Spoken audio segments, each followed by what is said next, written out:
Let my mind interpret my dreams of Mount Kilimanjaro. Let my brain power interpret the last struggle in Africa.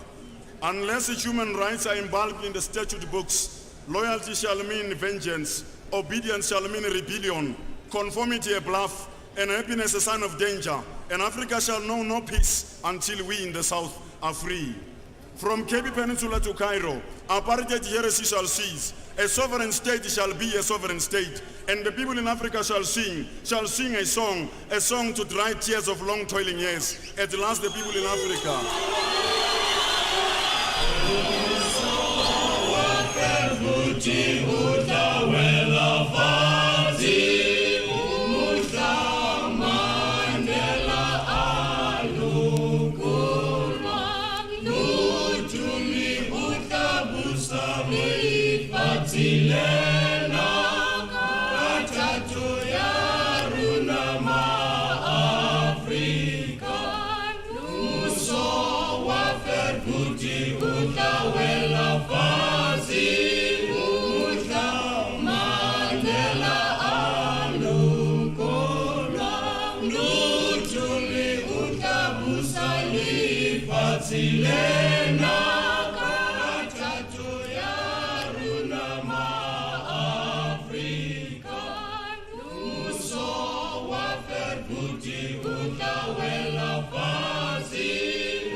Johnny, as Africa. Oh, Johnny, as Africa. Johnny, as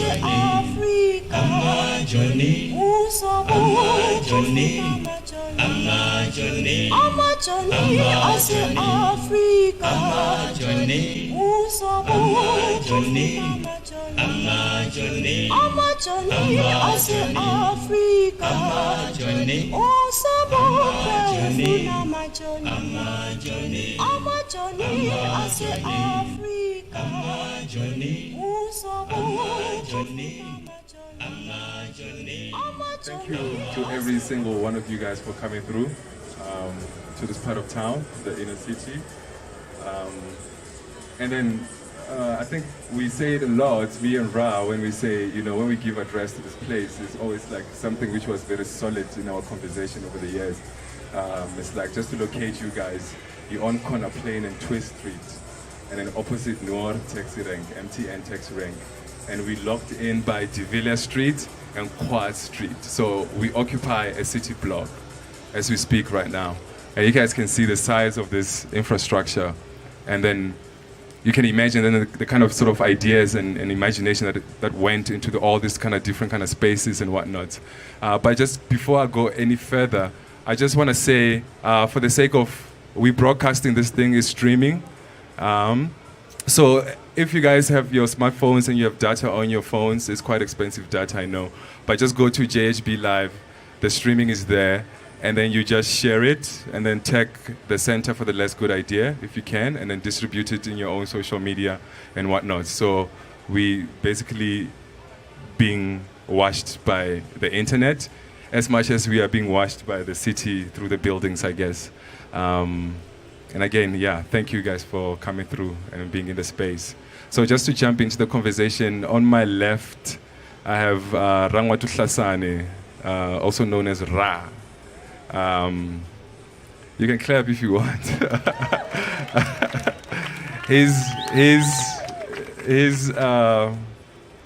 you know, there's ranks to everything. So we collaborated a lot. If you guys look at that building there with so much light there, the tallest building, that's where we were doing our events and projects and everything there while we were still students. He was on the 22nd floor, I was on the 13th floor. And I think from my floor, was it from your floor? My floor, ne? From my balcony, we could see the draw hall while he was still squatted before he was renovated. So we used to do our projects there before we met Joseph Gaylard, who I'm going to introduce just now, and Dorothy Kutsier and B. Fenter, before we moved into the space. But then, yeah, he's a DJ co-founder with me of Keleketla Library.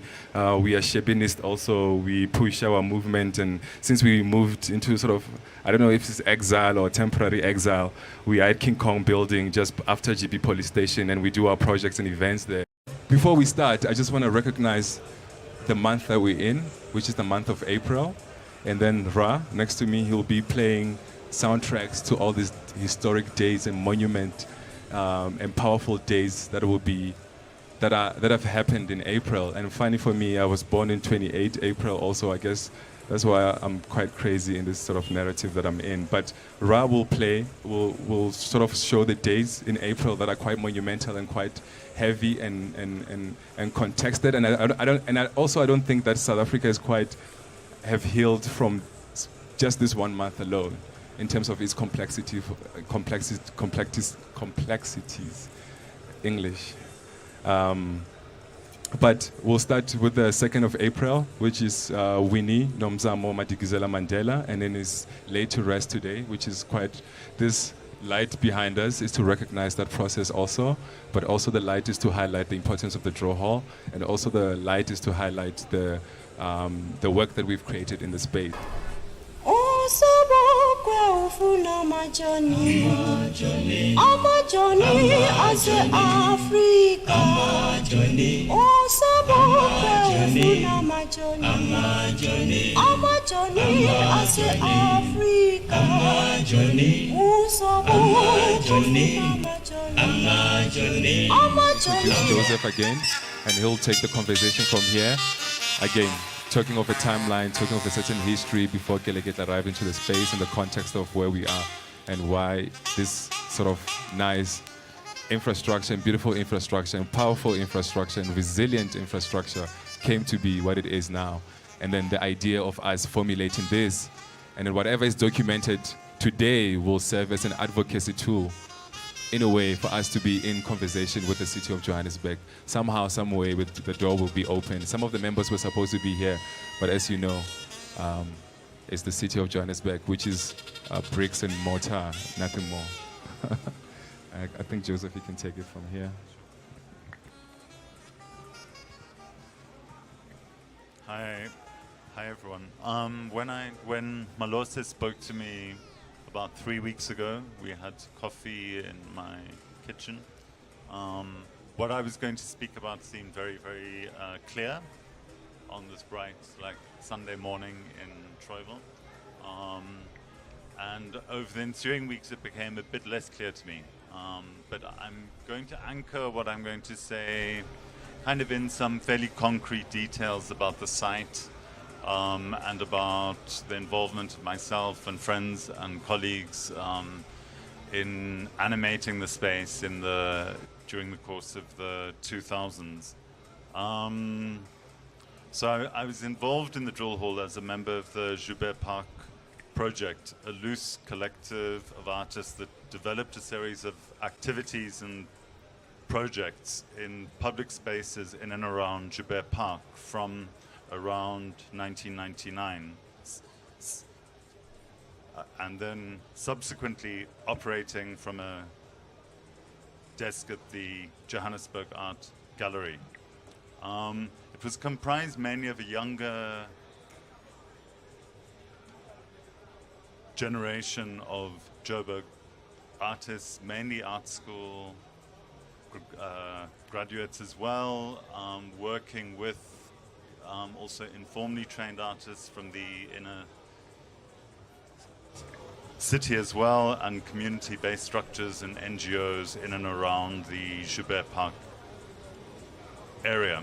So I was quite a late arrival into the network, into this collective of people. I was approached in 2002-03 to help with planning and fundraising. Like many such collectives, the JPP was motivated by a diversity of impulses, positions, and perspectives. I arrived at a moment when the organization was becoming kind of smaller and more focused. The initial energies becoming more focused around the possibilities of a regularized program emerging from the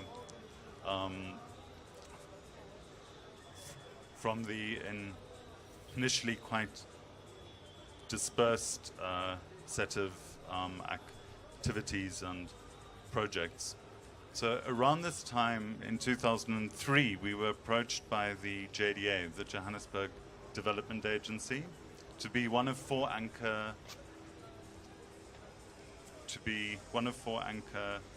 tenants at the drill hall, alongside the original tenants at the site, the Rand Light Infantry, who had left the site sometime in the 1980s. And so they came back to the site together with Johannesburg Child Welfare and a project of the community chest.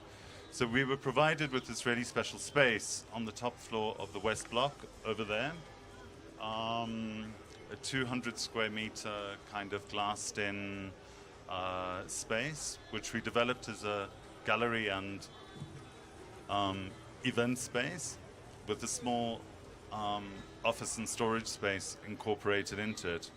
We were given a lease that provided a framework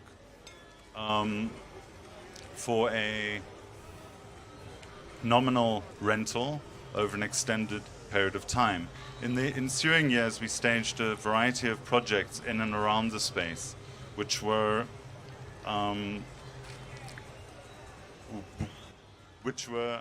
animated by an interest in creative work, which would somehow be variously engaged with responding to and integrated into the urban fabric. The city was forced to restore and redevelop the existing structure and appointed the JDA to do so. Consultants and architects were appointed to develop a new plan and vision for a redesigned space, working with and as far as possible preserving the existing structures at the site. By 2009, myself and Dorothy Kreutzfeldt were the only two members of the collective actively involved in the site and the programming. And we finally decided that in the face of these seemingly insurmountable obstacles to being able to develop a sustainable presence and programming at the site, that we would cease operations and wind up the organization and return to also be able to focus on our other lives. In a quite surreal way, in early 2010, we received notification that a 2005 or 6 application that we had made to the lottery that one of our members, Karen Ben-Ziev, had developed was successful. So that was a 5-year turnaround time for a lottery application, which I think must be a special record. At that moment, of course, we were actually trying to close the organization down. And so we decided to effectively cede the management of the organization and the grant to Keleketla, to Ra and Malose, an organization which had evolved in part out of an NAC-funded project that we had undertaken, and which was really created through the efforts of Ra and Malose, with Bettina and Malcomess also involved in the preliminary stages. They also then subsequently struggled for about 3 or 4 years after that point, with all of the same issues that we had been trying to grapple with for years. It's clear now that in a sense we have come full circle to some degree. I'd like to kind of conclude there and with some final kind of cautionary notes about where we find ourselves now. So the JDA is once again is interested and concerned with the site as a public asset in a neighborhood that has always been an extremely challenging and problematic one for the JDA. And one of the neighborhoods of Joburg that has really stubbornly resisted all kinds of efforts at a kind of conventional approach to public management. I remember in the early 2000s, Leo Bethlehem, the then CEO of the JDA, used to refer to Joubert Park as the chaos precinct of Joburg. And I'm interested in the way that the drill hall is located at a kind of collision point between the fragile structures of the post-apartheid developmental state and the informal ecologies of the inner city. And it's a structure that's also flanked on each side by two very different ideas or propositions about what cultural infrastructure in contemporary South Africa might be. On the one side, we have the Joburg Art Gallery as a project of transforming a colonial cultural institution into something else, a project of making something else which inevitably also has to grapple with the possibility that some things may be so broken that they cannot be fixed. I can remember at one point being a very lonely supporter of the city's proposal to turn the Johannesburg Art Gallery into the mayor's office in the mid-2000s. On the other side, we have the Maboneng precinct, an entirely new conception of cultural infrastructure, which is fundamentally harnessed to the interests of property development and enabled through the urban development zone tax incentive of national treasury. A project in which it can sometimes seem, and in which under its new ownership may become increasingly clear, is in certain ways a property development project with a cultural precinct problem attached to it. And in between these two, you have the drill hall as I think a really interesting case of a project which in a certain way can be viewed as a kind of a very difficult, intractable failure, as a project in which various agencies of the city have failed to properly perform their functions. But at the same time, in that failure, it also, I think, suggests a variety of very interesting future possibilities. And there's a real danger that in the wake of the kind of the city not really being able to help to enable an effective management structure around the site, that the very informal structures that have now taken hold, there's a very real danger that these could be summarily swept aside in the next phase of thinking around what should happen to the site. And I'd like to end my remarks for the moment there. As Joseph painted it, it's quite a, as you guys can see the trajectory of, if you guys were listening, the space itself is quite challenging. Even just to host this space alone is quite challenging. For Keleketla to have done projects here, we were working on glass grounds. that Joseph just mentioned now, the city power could have came in, or they did multiple times to switch the power off constantly. And then for us, when we were continuing with our programming, is always working on this sort of soft ground, not knowing what's going to happen, but just by faith, just saying, okay, we're just going to book this date and this is going to happen. And it's always been that sort of challenging, and I guess it really sort of opened our mind in how we get to literal think, like just to break how we think in terms of how we get to organize things to happen in the space with its own challenging sort of narrative and the neighborhood also. And this is the first time actually we've been getting, after a while, getting people from the outside. We've been mostly dealing with the community itself and the audiences from here. And it's quite interesting also, again, just by remembering and getting sort of reflections, just to have people in the space who are not from here, but just to listen about the concept from here. But it's very good to have you guys here. So I'm going to pass the microphone just for Ra to add the depth from what Joseph has said in how Keleketla came in, and also to break away from the point of how the National Lottery actually developed the idea of Keleketla and breaking it into sort of this 2-year trajectory that just emphasized production, creation with the local community, with the artists that are in the city also. Passing it over to you, Ra. I guess your mic is there.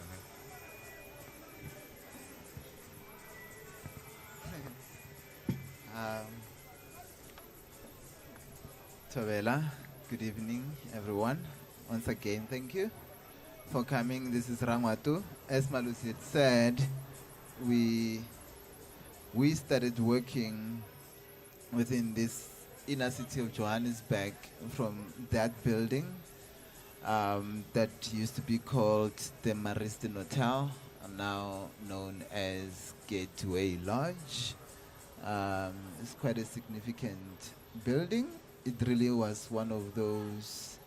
Actually, quite recently, I saw an ad of the Mariston Hotel in the 80s, which showed you Johannesburg and its ambitions, really. Like, you could see the ad in this magazine in which the ground floor of it with the swimming pool and the gyms and the cafes and the demographic of largely white people, middle-aged people, gives you a picture of how rapidly this particular neighborhood changed. And the drill hall being one of those that went along with that rapid change of the 80s. Johannesburg is a relatively young building, the Mariston Hotel itself actually, in relation to the drill hall. I think it was built in the 60s or 70s. And then the drill hall being built in 1906. But the massive shift of both demographics and use of buildings in this particular space is interesting, but also not surprising if we are to look at the city of Johannesburg and what is happening with it. And what is significant about this is probably less about, mourning this site because it's very much alive as we are all here now and people are here. And more about really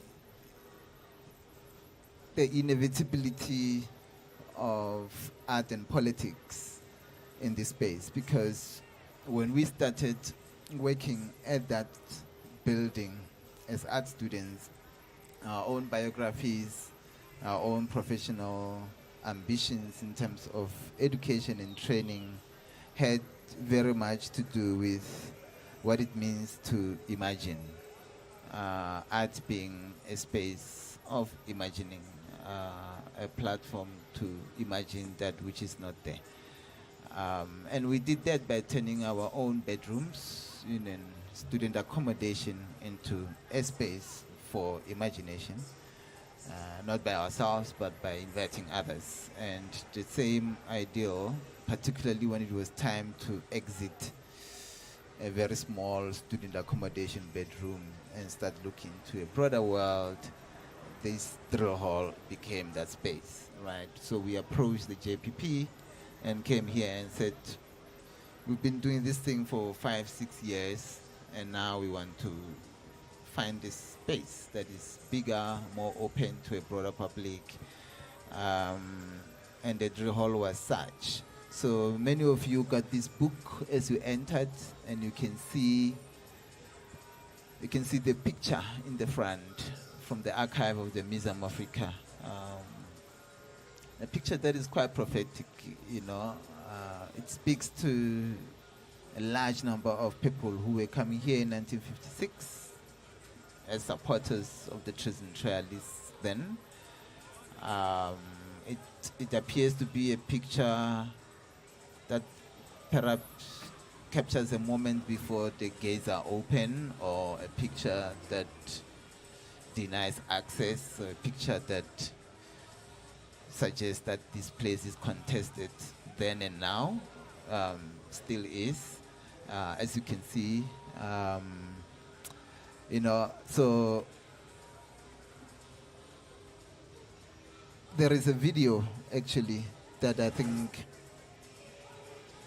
can paint a better picture, because there's a lot that we've done in this place, and I'm not so sure that is that productive to replay. But after those 5 years, 2008 to 2014-15, when we left, there was a group of young people doing dance. I'm going to mention their names. Largely, one of the main members is Wesley Hlongwane, who's a dancer. Dr. Ngube, Ngobile Kumalo, Emara Mashala, who lived here in this neighborhood and were very much central to the library program and the after-school program in dance.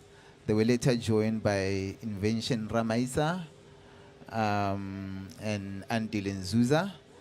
And when we were just about to leave, after, on the one hand, being jaded or bent out and tired of JDA, JPC, and all these city agents, but also feeling very much unfit to deal with the kind of risks that has to do with managing a site of this kind without any guarantee of occupational health and safety, but also the inability to sort of fundraise to a scale that can actually ensure that very occupational health and safety.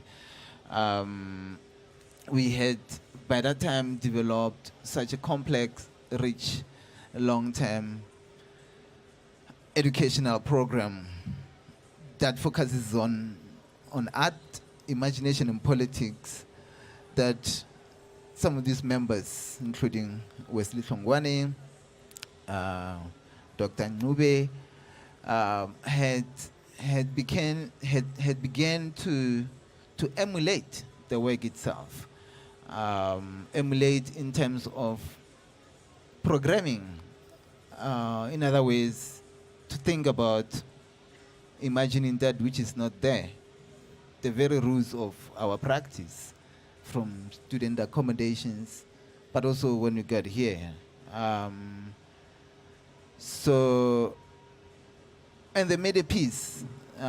This piece is called Secrets of the Streets.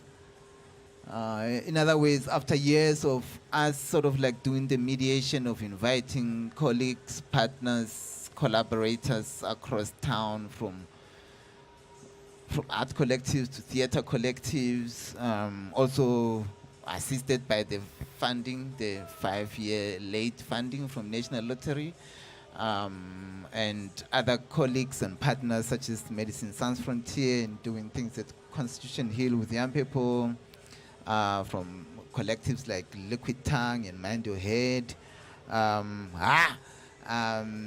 to to Chimrenga magazine and Freedom College 2 blocks away, like all these very complex negotiation of always working under risk and with contingencies. The young people were looking and seeing, seeing all this carrying of speakers and crates of beers, thinking of fundraising and utilizing, dreaming of all kinds of possibilities of making this space viable. They were watching and seeing and looking, and yeah, they started emulating, going into schools, again, Freedom College, Basa College, to start programs, after school programs, and to spread. So if anything out of this event, this public hearing, is to think about how projects such as this multiply, particularly projects that take spaces and claim them, because essentially we've been squatting, it seems. It seems that all the organizations that have been in here have been squatting because there have been some kind of a mirage, an illusion of official occupation. We knew that that was the case, it's always been the case, but actually we are absolutely sure that it is not illegal to occupy spaces, particularly spaces that are unattended. That is not illegal. And the timing couldn't have been much better than April 2018 to think about that, right? Is that the drill hall was never unoccupied, ever, since its beginning. Even when it was abandoned, it was immediately occupied, right? Like it has never been. So even now as we speak, we must understand what that means for spaces. And it takes a lot of imagination to occupy, because when we were here, we were not the only people. And all of us came here with all kinds of imaginations. And when we were here, we also had a lot of people coming up with all kinds of imaginations, some very risky and probably dangerous, but we always welcomed them. So this piece, I think, speaks volumes, because it was these young people who were thinking about the history of this space, but also thinking about Keleketla's departure, but also thinking about their occupation, but also thinking about their practice, their art, which therefore they turned into a piece of art, a dance piece that uses everything that has to do with this space. So I thought that may probably speak volumes and perhaps be most appropriate as to the vision of this space. In a way, we feel that it is a summary of a proposal for this space, right? So now that the city is talking, the municipal, National Public Works and this talk. As Roy was mentioning, just for the sake of conversation also, that you guys are in the space so we can engage you, not to be too self-indulgent into our own narrative of what the draw hall is and then be too consumed. And you guys can probe questions and take us further into sort of queries that you guys might have or questions that you guys might have. But as you guys can see, this is the public square and this is where the taxis are parking, and this is what Joseph mentioned in the text, that, right now it's no longer a public square in the sense of such creations can happen. Right now it's a parking lot. And then that space can fill 1,000 people. We filled it with Chimurenga, with the Blue Note, when they launched the Chimurenga Chronic here. And then we filled it also in other events and projects that we did. So right now the space is unusable for us to actually engage, nor any of you guys to park in the square. That's why the whole commutation of taxis back and forth from Mawuning to here. So it's all these kind of complications that sort of block certain processes to happen, and then we've dealt with it. We are used to it. We work in such environments. So for us, it's quite interesting also for such creations to happen in such a volatile or unstable space.